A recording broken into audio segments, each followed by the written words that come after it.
जनेऊ भी सर्प के और शेरवानी के नाम पर एक बाघंबर नीचे, एक मृगछाला ऊपर। अब बारात जाएगी कैसे, दूल्हा जाएगा कैसे? बोले भाई बूढ़ा बैल ले आओ। अब भोले बाबा नंदी पे उल्टे बैठे, ज्यों डमरू बजाया दुनिया भर के भूत प्रेत पिशाच सब इकट्ठे हो गए। देवताओं ने कहा भैया ऐसे दूल्हे के साथ जाएंगे तो कोई जिंदा बचेगा नहीं जो हमारा स्वागत करे। नारायण भगवान ने कहा एक काम करो, दूल्हे से पहले आप लोग वहां प्रस्थान करो और अपना स्वागत करवा लो, बढ़िया खा पी लो, फिर दूल्हा आएगा होगी सो देखी जाएगी। अब बाराती पहुंच गए, खूब स्वागत हो रहा और बारातियों को देख देख के घराती नाच रहे। नारायण भगवान ने कहा इतने खुश क्यों हो रहे? तो कहा भैया जब बाराती इतने जोरदार है तो दूल्हा कितना जोरदार होगा। नारायण भगवान मन ही मन मुस्कुरा रहे, आने दो तब पता चलेगा। नाच लो फिर शायद नाचने लायक बचोगे नहीं, ऐसा स्वरूप है महादेव का। अब भोले बाबा डमरू बजाते हुए पधारे। आए हैं भोले बाबा हिमवंत धाम में। आइए स्वागत करिए, दूल्हा बन के आ रहे भोले बाबा। हिमवंत धाम में तेरा डम डम डमरू बाजे रे सारे जहान में। तेरा डम डम डमरू बाजे रे सारे जहान में। आए हैं भोले बाबा, आए हैं भोले बाबा हिमवंत धाम में। हिमवंत धाम में तेरा डम डम डमरू बाजे रे सारे जहान में। तेरा डम डम डमरू बाजे सारे जहान। सभी दोनों हाथ उठा के जय हो। बोले शंकर भगवान की। जय हो। हे महादेव।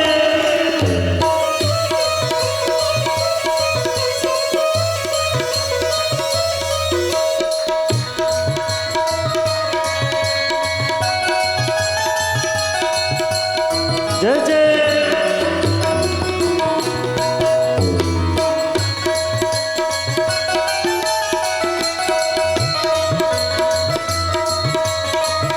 और सुन डमरू की आवाज ब्रह्मा जी आ गए। ब्रह्मा जी आ गए। सुन डमरू की आवाज ब्रह्मा जी आ गए। ब्रह्मा जी आ गए। सुन डमरू की आवाज ब्रह्मा जी आ गए। ब्रह्मा जी आ गए। और अकेले नहीं आए ब्रह्मा जी, फिर संग ब्रह्मानी को लाए। संग ब्रह्माणी को लाए। संग ब्रह्मानी को लाए। संग ब्रह्माणी को लाए। हिमवंत धाम में। हिमवंत धाम में तेरा डम डम डमरू बाजे रे सारे जहान में। डम डम डमरू बाजे सारे जहान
लक्ष्मी जी को लाए, संग लक्ष्मी जी को लाए, संग लक्ष्मी जी को लाए, संग लक्ष्मी जी को लाए। हिमवंत धाम में, हिमवंत धाम में तेरा डम डम डमरू बाजे रे सारे जहान में, तेरा डम डम डमरू बाजे सारे जहान में। आए हैं भोले बाबा, आए हैं भोले बाबा, हिमवंत धाम में। हिमवंत धाम में। ऐसे नहीं, कितने लोग शंकर जी के बराती हैं, हाथ उठाइए। वाह, सभी बराती हाथ ऊपर करो और तालियां बजाते हुए हे महादेव, जय हो।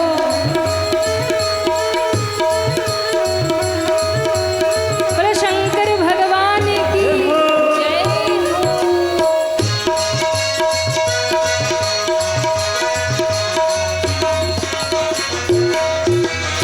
हरि बोल।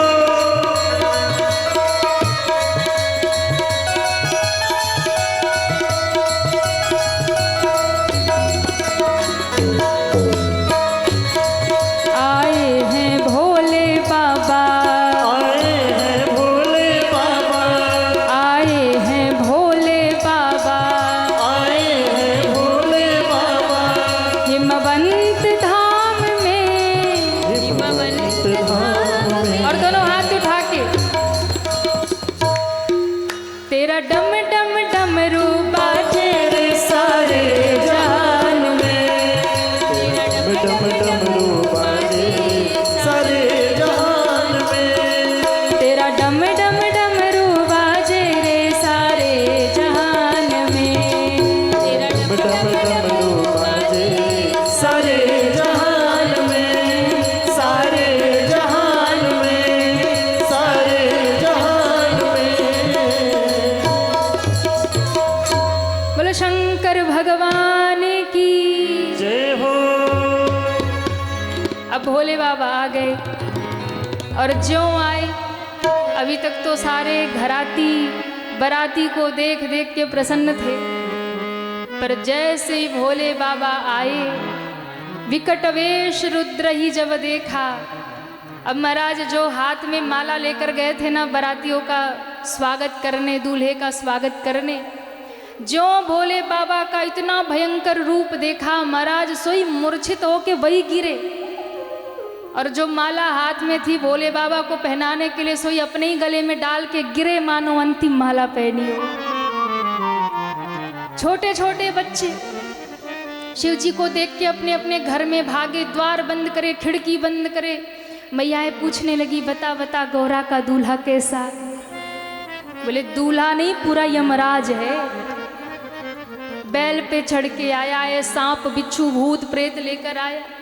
अरे मैया पूछो मत, पहले घर बंद करो, दरवाजा खिड़की बंद करो। एक भी भूत घर में आ गया ना तो जीना हराम हो जाएगा। पूरी नगरी में शोर है। महारानी मैना जब आती हैं महादेव का परिछन करने, और स्वरूप जब वो देखा महादेव का, कहाँ तक देखा? केवल कंठ तक देखा। कंठ तक देखा था। सर्प ने ऐसी फुफकार मारी महाराज, थाली वाली गिर गई, मैया मूर्छित होके गिरी। होश आया तो नारद जी को गाली देने लगी, क्योंकि नारद जी ने ही सारे ब्याह का मामला तय किया था कि वर तो ऐसा है वैसा है। अब मैना तो रोने लगी, बोले नारद ने मेरा घर बिगाड़ा, इनको छोड़ूंगी नहीं। इधर सारे गढ़ कहने लगे, भोले बाबा कैसा स्वागत हुआ? बोले जोरदार स्वागत हुआ। क्यों?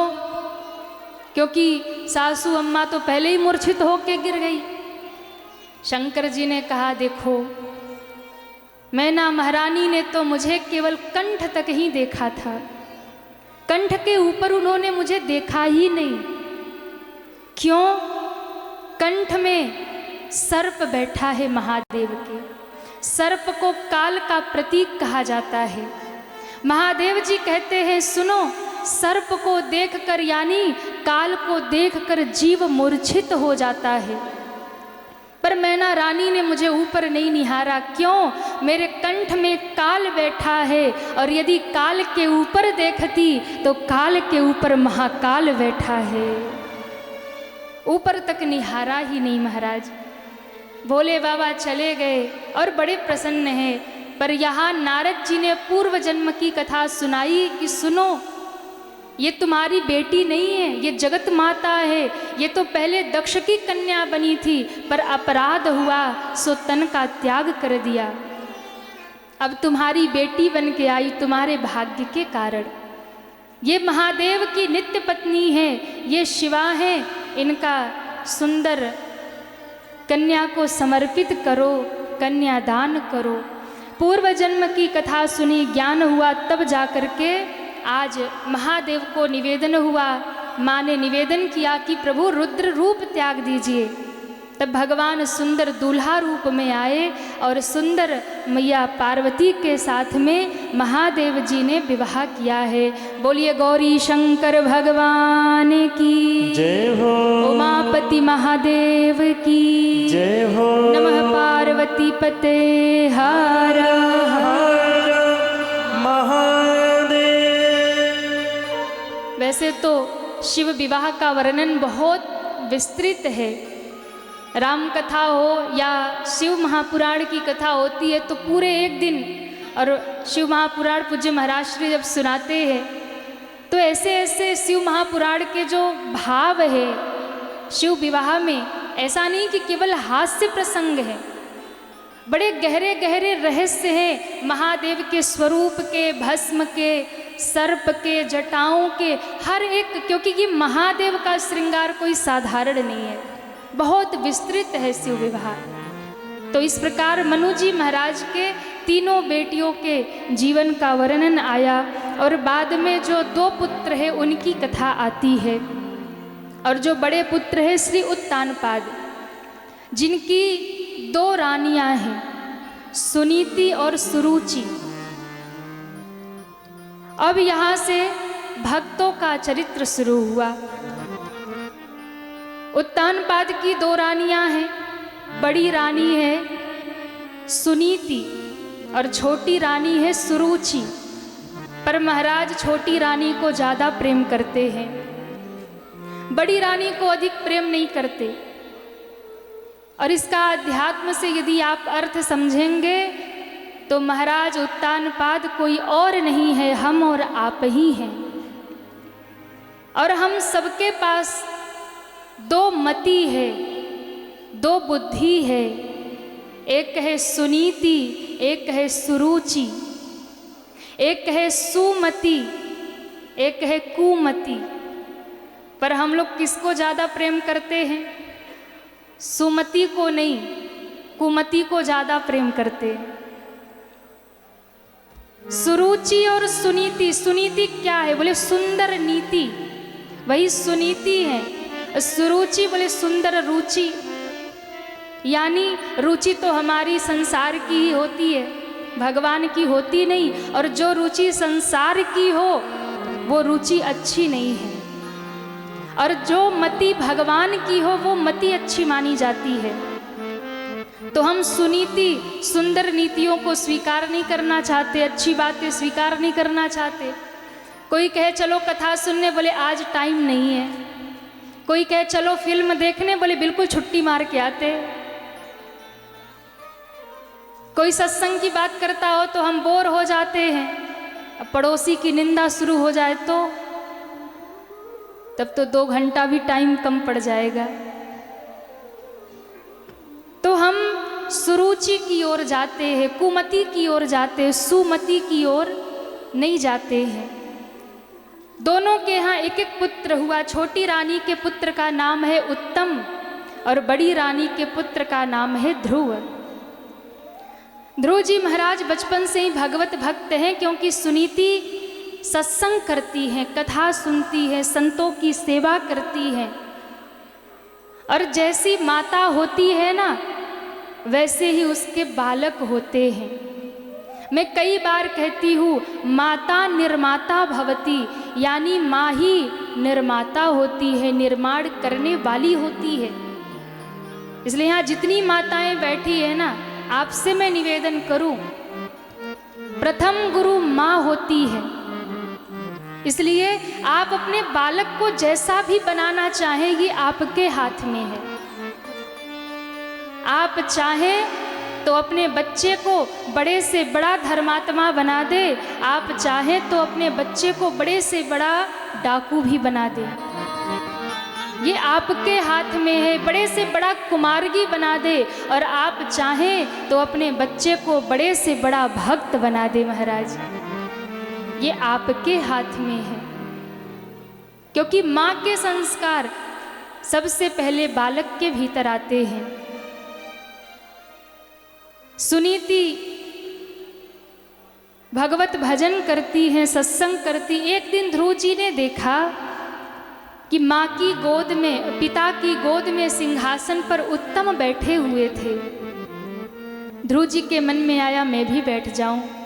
खेलते हुए दौड़ते दौड़ते गए, पिता की गोद में बैठ गए, और ज्यों पिता की गोद में बैठे सुरुचि ने धक्का देकर नीचे उतार दिया।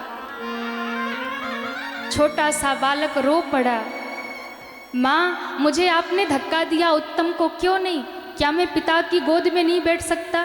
बोले नहीं, तुम पिता की गोद में बैठने के अधिकारी नहीं हो। अधिकारी नहीं हो? क्या मैं इनका बेटा नहीं हूँ? बोले अवश्य ही तुम इनके बेटा हो, लेकिन इनका पिता होना जितना जरूरी है उतना जरूरी मेरी माता होना भी है। ये तुम्हारे पिता है, इसमें कोई दो राय नहीं, पर मैं तुम्हारी माता नहीं। तुम्हारी माता तो सुनीति है। इसलिए यदि पिता की गोद में बैठना है ना तो जाओ, तपस्या करो, नारायण को प्रसन्न करो, और नारायण जब प्रकट होना तो उनसे कह देना कि मुझे सुरुचि के गर्भ से जन्म दे, और जब तुम मेरे पुत्र बन के आओगे तब इस पिता की गोद में बैठने का अधिकार पाओगे। छोटा सा बालक, बात मन को लग गई, भागा भागा माँ की गोद में आया, जोर जोर से रोने लगा। माँ ने बहुत पूछा क्या हुआ क्या हुआ। बहुत समय बाद कहा माँ क्या महाराज मेरे पिता नहीं हैं? बोले हाँ बेटा। तो क्या मैं उनकी गोद में नहीं बैठ सकता? क्या आप उनकी पत्नी नहीं है? क्या आपको वो ब्याह कर नहीं लाए? हुआ क्या है? छोटी माँ ने मुझे गोद से उतारा और कहा कि यदि पिता की गोद में बैठना है तो मेरे गर्भ से जन्म लेना होगा। माँ ने समझाया, अरे वो छोटी माता है, कभी माँ तो डांट भी सकती है, दुलार करती है तो। अब माँ सत्संगी थी इसलिए समझाया। आजकल की माँ होती तो लड़ने पहुंच जाती, पर सत्संग हमको जीना सिखाता है महाराज। माँ ने कहा कि देखो छोटी माता ने तुम्हें क्या कहा, भगवान का भजन करो, भगवान का सुमिरन करो। तो मैं भी लाला तुमसे यही कहती हूँ कि यदि माँ ने कहा है तो तुम सही में नारायण का भजन करो, भक्ति करो, और इस संसारी पिता की गोद में क्या बैठना। जगत पिता की गोद में बैठोगे तो कभी न कभी कोई न कोई उतार देगा। संसारी पिता की गोद में मत बैठो, बैठना ही है तो नारायण तो परम पिता है, उनकी गोद में बैठो, कोई उतार ही नहीं पाएगा। माँ ने तो ऐसे ही स्वभाव बस बच्चे को शांत करने के लिए कह दिया, पर छोटा बालक ये बात मन में बैठ गई। आप देखिए बच्चों को ना बचपन से ही संस्कार आप डालेंगे तभी एक दिन वो संस्कारित बनेगा। ऐसा नहीं कि आपको लगता अभी तो बच्चा है, अभी तो कुछ भी करे, बड़ा होगा तो संस्कारी, ऐसे नहीं होता। माता को चाहिए बचपन से वो भीतर में संस्कार डाले, क्योंकि जब बच्चा अबोध है, छोटा है, तो आपके छोटी सी बात को भी वो बहुत बड़े रूप में लेता है कि माँ ने ऐसा कहा है। और हम लोग क्या करते, कई बार बच्चों को उल्टी सीधी बातें सिखा देते कि बच्चा है, पर वो सच में सीख जाता है। अब बच्चे के मन में ये बात बैठ गई, ध्रुव जी के मन में बात बैठ गई कि मैं नारायण को प्रसन्न करूंगा और उनकी गोद में बैठूंगा। और ये सोचकर घर से निकल गए महाराज। घर से निकल गए, जंगल में चले जा रहे थे। इतने में नारद जी आकाश मार्ग से जा रहे थे। नारद जी ने देख लिया, अरे ये तो ध्रुव है, कहाँ जा रहा है। उतर के नीचे आए और कहा, बेटा क्या नाम है तुम्हारा, कहाँ जा रहे हो। बताया, मेरा नाम ध्रुव है, मैं जंगल में तपस्या करने जा रहा हूँ, नारायण को प्रकट करने जा रहा हूँ। नारद जी जोर जोर से हंसने लगे। नारद जी ने कहा, ये क्या बात हुई, अरे तुम्हारी अवस्था कितनी है। बोले 5 वर्ष का हूँ। बताओ कितनी बार भोजन करते हो। बोले वैसे तो 4 बार भोजन करता हूँ, पर गोद में बिठा के मैया जितनी बार खिला दे उतनी बार। अरे तो जंगल में तुम्हारी माँ नहीं होगी भोजन कराने के लिए, अभी तुम्हारी तब की उम्र नहीं, अभी छोटे हो, घर चले जाओ। बोले नहीं, मैंने ठान लिया है, मैं तपस्या करूँगा, नारायण को प्रकट करूँगा। तो फिर वहाँ भोजन कौन कराएगा। कहा, मेरे नारायण है ना मेरा ध्यान रखने के लिए। मेरी माँ कहती है, हरि व्यापक सर्वत्र समाना, वो भगवान ही सबको देने वाला है। और मुझे भरोसा है, जो नारायण माँ के गर्भ में मेरी रक्षा करते हैं, वहाँ कौन भोजन पहुँचाता है, 9 महीने उस बच्चे को कौन जीवित रखता है, वो भगवान ही तो संभालते हैं ना। इसलिए जो परमात्मा हमें माँ के गर्भ में संभालते हैं, जन्म लेने के बाद माँ के आंचल में दूध का निर्माण कर देते हैं, दांत होने पर अन्न दे देते हैं, वो परमात्मा जंगल में भी मेरा पेट भर देंगे। इतने भरोसे से बालक बोला। नारद जी देखते रह गए। मेरे भगवान सबको देने वाले हैं। जब दांत नहीं तब दूध दियो, अब दांत दियो कुछ और भी दई है। जब दांत नहीं था तब दूध दिया, जब दांत दिया तो अन्न भी देगा।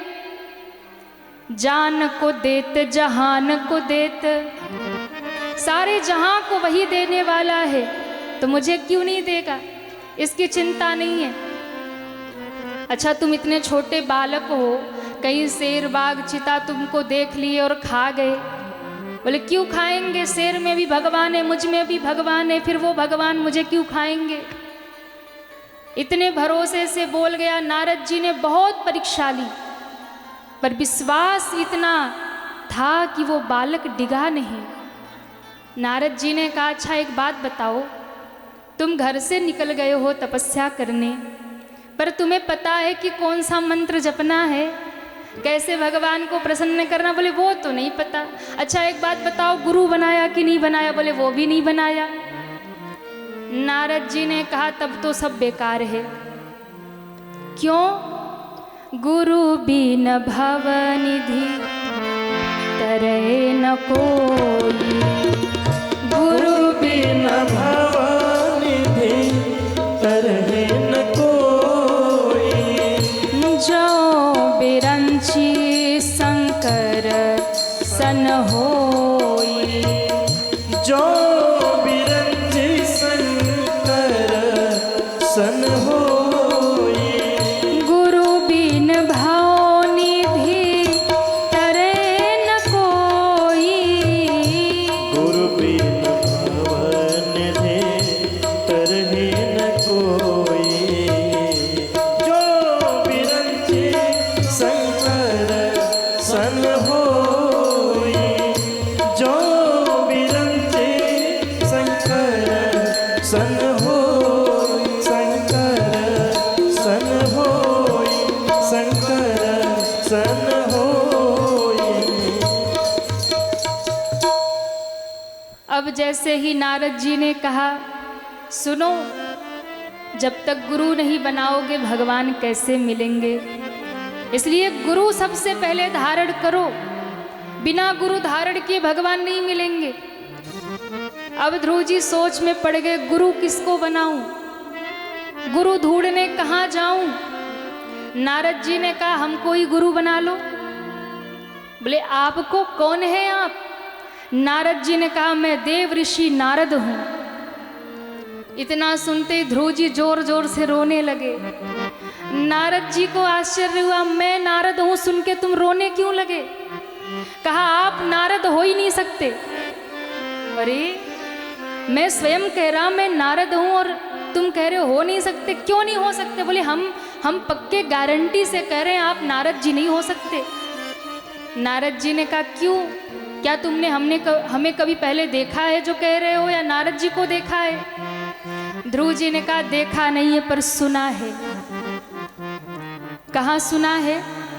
मेरी माँ जब कथा सुनाती है तो नारद जी की कथा सुनाती है, और मेरी माँ कहा करती है कि बेटा नारद जी ऐसे वैष्णव संत हैं कि एक बार जिसको नारद का दर्शन हो जाए समझ लो उसे नारायण का दर्शन हो जाता है।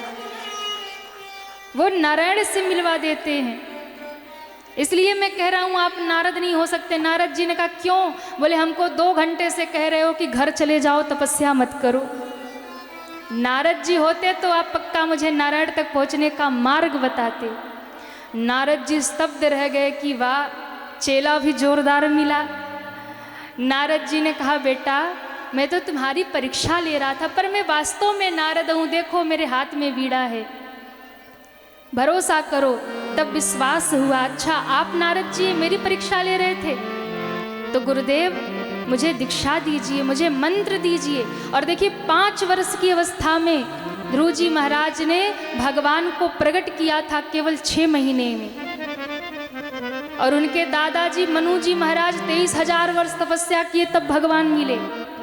इसलिए जो बालपन की भक्ति होती है ना, छोटा बालक जो भक्ति करता है, भजन करता है ना, हम कहते हैं बचपन में भक्ति की क्या आवश्यकता है। समझ लीजिए बचपन में जो भक्ति हम करते हैं ना वो अमृत के समान है।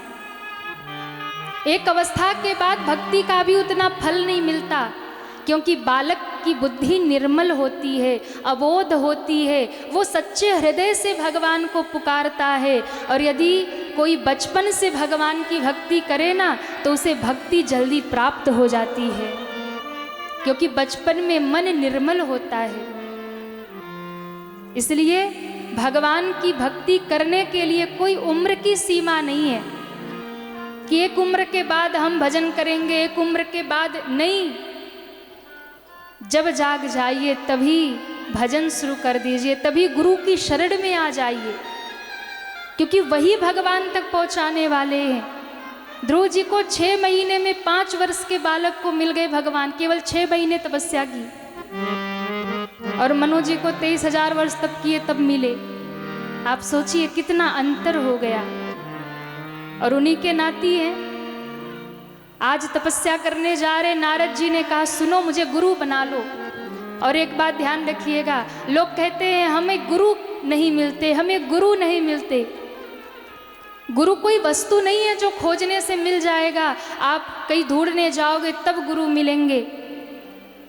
आप यदि सच्चे भाव से ईश्वर की भक्ति में लगे हो, भजन में लगे हो, तो आप निश्चिंत रहिए, आपको ढूंढने जाना नहीं पड़ेगा। ठाकुर जी किसी न किसी अपने भक्त को स्वयं आपके पास भेज देंगे, गुरु स्वयं आकर के मिल जाएंगे।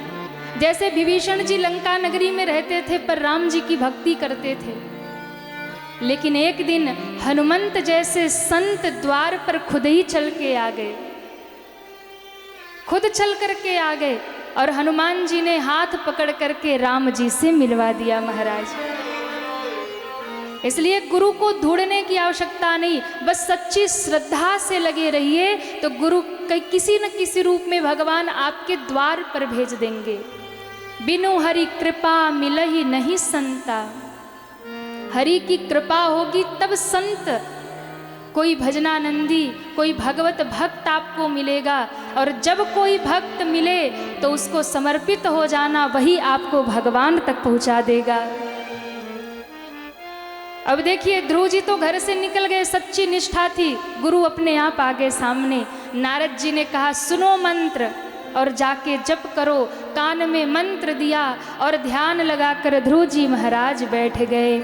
ओम नमो भगवते वासुदेवाय, ओम नमो भगवते वासुदेवाय, ओम नमो भगवते वासुदेवाय, ओम नमो भगवते वासुदेवाय। वासुदेवाय वासुदेवाय मेरो रामचंद्राय वासुदेवाय मेरो रामचंद्राय। नारद जी ने यही मंत्र दिया, ओम नमो भगवते वासुदेवाय, और ध्रुव जी महाराज लग गए।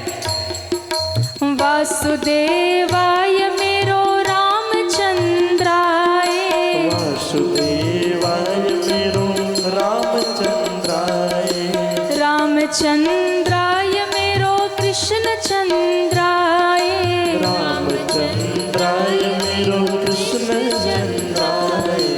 ओम नमो भगवते श्री राधे वासुदेवाय ओम नमो भगवते वासुदेवाय ओम नमो भगवते वासुदेवाय। ओम नमो भगवते वासुदेवाय। हरि बोल। जय हो।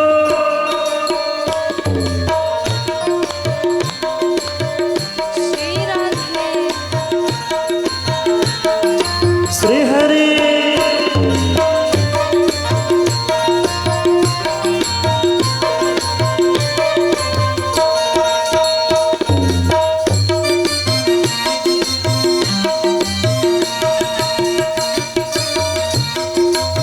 जय जय।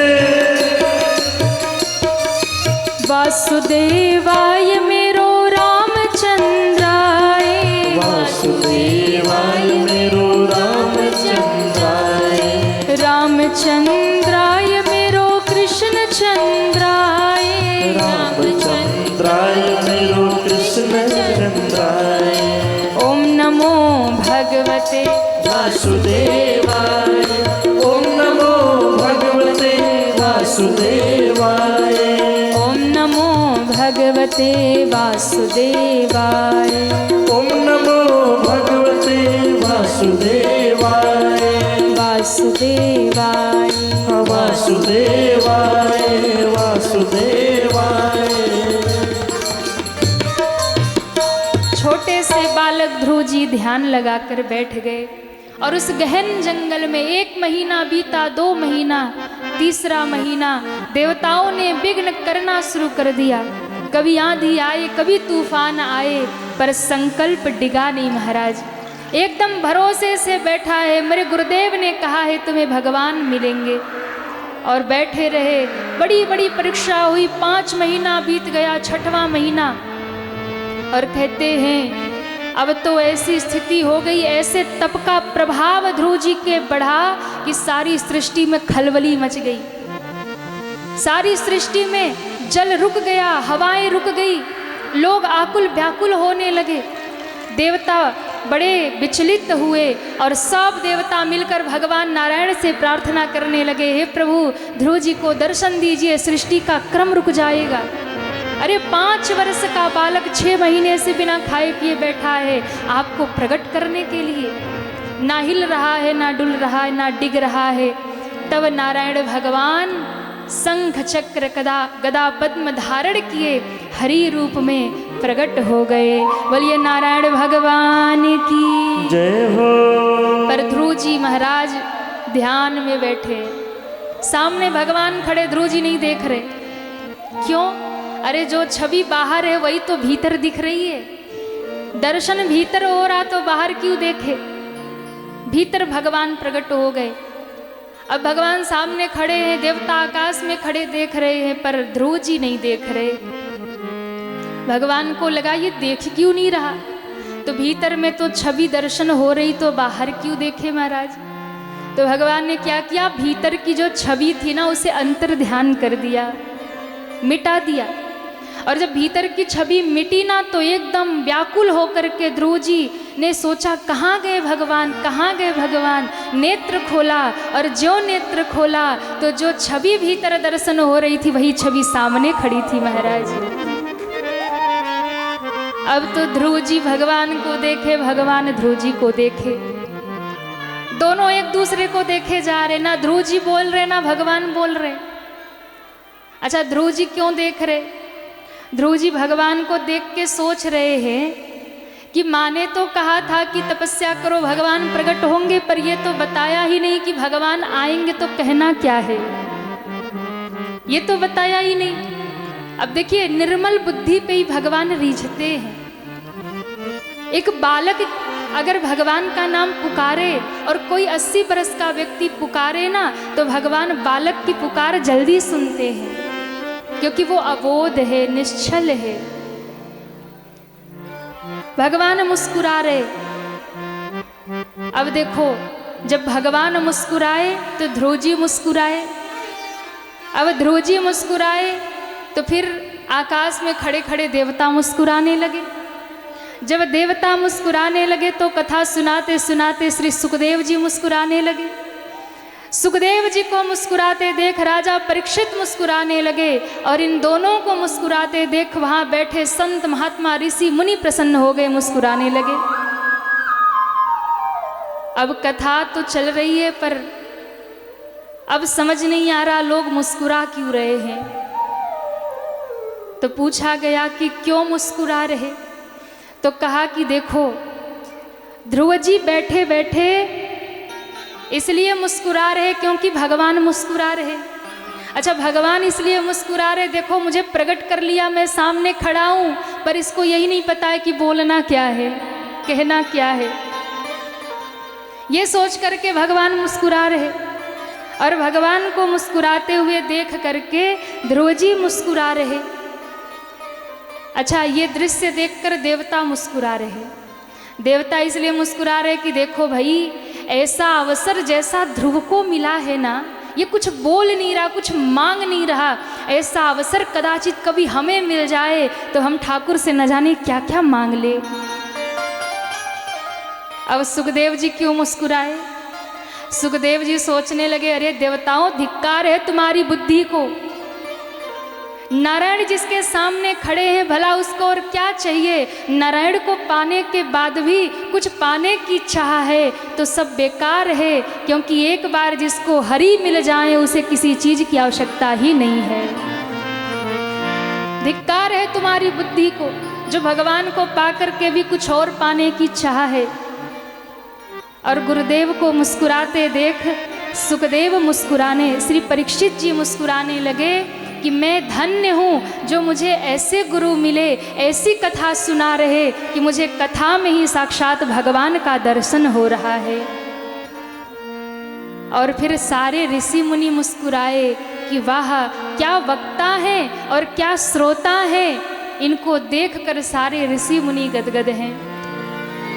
अब भगवान ने क्या किया, अपने शंख का स्पर्श ध्रुव जी की कपोल से करवा दिया, और शंख का स्पर्श होते ही वेद वेदांत सब कंठस्थ हो गया।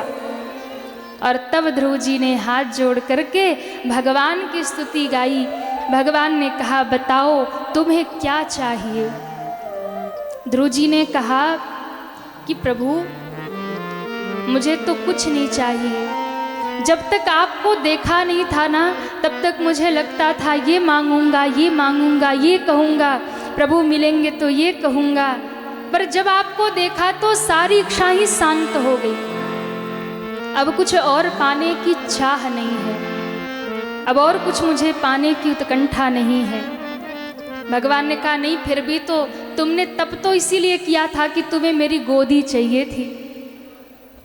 तुम पिता से माँ से अपमानित होकर घर से निकले थे, फिर भी एक कामना तो तुम्हारे भीतर थी जब तुम घर से निकले कि मुझे नारायण की गोद चाहिए। तो हे ध्रुव आज मैं तुम्हें अपनी गोद प्रदान करता हूँ। याद करो अपनी माँ की बात, जब तुम्हारी माँ ने कहा था कि तुम जगत पिता की गोद में क्या बैठते हो, कोई न कोई उतारेगा, उस परम पिता की गोद में बैठो जहाँ से कोई उतार ना पाए। नारायण ने अपनी गोद प्रदान कर दी, ध्रुव जी को अपनी गोद में बिठा लिया, और फिर भगवान ने वरदान दिया, अपने धाम गए। ध्रुव जी लौट कर अपने राज्य आए। और देखिए जिस पर भगवान की कृपा हो जाए सारा संसार उस पर कृपा करता है। अब ध्रुव जी जब लौट के आए ना तो वही माता सुनीति, वही माता सुरुचि जो पिता की गोद से उतारी थी ना, वही माँ आरती का थाल लेकर खड़ी है ध्रुव जी का स्वागत करने। ध्रुव जी ने आकर सबसे पहले माँ के चरण छुए, अपनी माँ के नहीं, अपनी छोटी माँ के चरण छुए। लज्जित हो गई, रोने लगी। अरे ध्रुव, मैंने तुम्हें कटु वचन कहा था, पर मुझे ये नहीं पता था तुम सच में नारायण को प्रकट करने चले जाओगे। कहा माँ, अपराध तो आपने बस एक ही किया था कि आपने नारायण को पाने के बाद भी अपने गर्भ को पाने की चाह बताई थी। यानी नारायण से बड़ा आपका गर्व है कि उनको पाकर के फिर मैं यही मांगूं कि मुझे आपके गर्भ में आना पड़े। लेकिन वास्तव में माँ, मेरी गुरु तो आप ही हैं, क्योंकि आप ताने ना देती तो मैं नारायण का दर्शन नहीं कर पाता। देखिए, संसार में अगर किसी के सताने से भी आपकी बुद्धि भगवान में लग रही है ना, तो उसका धन्यवाद देना। किसी के ताने सुन करके भी यदि आपको आपकी बुद्धि भगवान में लग रही है ना, तो उसको भी धन्यवाद देना। कोई आपको पीड़ा दे रहा हो, कोई आपको कष्ट दे रहा हो, और उससे कष्ट पा करके यदि आपका मन भगवान के चरणों में लग रहा हो, तो उस पीड़ा देने वाले को भी धन्यवाद देना कि यदि तुम पीड़ा ना देते तो मैं हरि भजन नहीं करता। श्री ध्रुव जी महाराज की कथा हमें ये बताती है। ऐसे श्री ध्रुव जी महाराज भगवान ने ऐसे गोद में बिठाया कि आज भी उत्तर दिशा में चमक रहे हैं। ध्रुव का अर्थ ही है अटल, जो कभी डिगे नहीं, जो अपने संकल्प पर डटे रहे। आज भी जब वैज्ञानिकों के दिशा भ्रम होते हैं तो वो ध्रुव तारा का ही सहारा लेते हैं दिशा ज्ञात करने के लिए। ऐसे ध्रुव जी जो आज भी चमक रहे हैं, क्योंकि भैया भगवान का भजन करने वाला कभी मिटता नहीं है, वो तो सदैव के लिए अमर होकर के चमकता ही रहता है। 36,000 वर्षों तक श्री ध्रुव जी महाराज ने राज्य किया है, और फिर मृत्यु के सर पे चरण रख करके भगवत धाम गए। एक दिन मृत्यु ने आके कहा चलो। बोले कहाँ? अरे चलने का समय आ गया भगवत धाम। नीचे मृत्यु खड़ी है, ऊपर भगवान का विमान है। मृत्यु ने कहा कि बिना मेरा स्पर्श किए तुम जा नहीं सकते हो। क्यों? ये मृत्यु लोक है, मृत्यु का वर्ण किए बिना कोई यहाँ से जा नहीं सकता। और कहते हैं तब ध्रुव जी ने कहा कि अच्छी बात है, पर मैं संत हूँ, एक बार मुझे प्रणाम कर लो। इतना सुनते ही मृत्यु ने जैसे ही सिर झुकाया था, ध्रुव जी ने छलांग लगाया, मृत्यु के सर पे चरण रखा और जाकर भगवान के विमान में बैठ गए।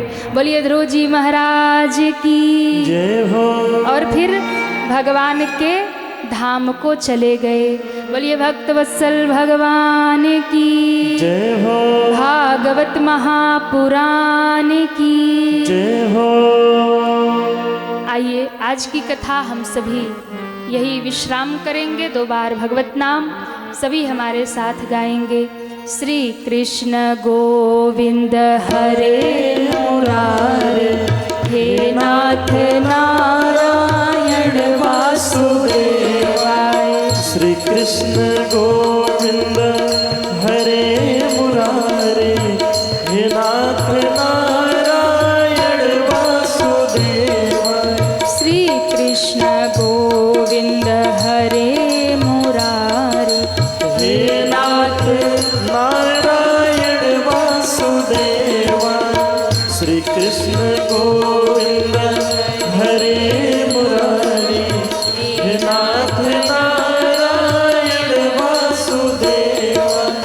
हे नाथ नारायण वासुदेवाय। गोविंद मेरी यह प्रार्थना है, गोविंद मेरी यह प्रार्थना। सब गाइए। गोविंद मेरी यह प्रार्थना है, गोविंद मेरी यह प्रार्थना है। भूलो ना मैं नाम तुम्हारा। भूलू न मैं कभी नाम तुम्हारा। निष्काम होके दिन रात गाऊं। निष्काम होके दिन रात गाऊं। हे नाथ नारायण वासुदेवाय। निष्काम होके दिन रात गाऊं। हे नाथ नारायण वासुदेवाय। श्री कृष्ण गोविंद हरे मुरारे। हे नाथ नारायण वासुदेवाय। हे नाथ नारायण वासुदेवाय। हे नाथ नारायण वासुदेवाय। सभी दोनों हाथ जोड़ेंगे और भाव से श्री हनुमान जी के चरणों का ध्यान करेंगे। कथा विसर्जन आज की सुनहु वीर हनुमान। राम लखन सीता सहिता सबका करहूं कल्याण। बोलिए श्री हनुमान जी महाराज की जय हो। भागवत महापुराण की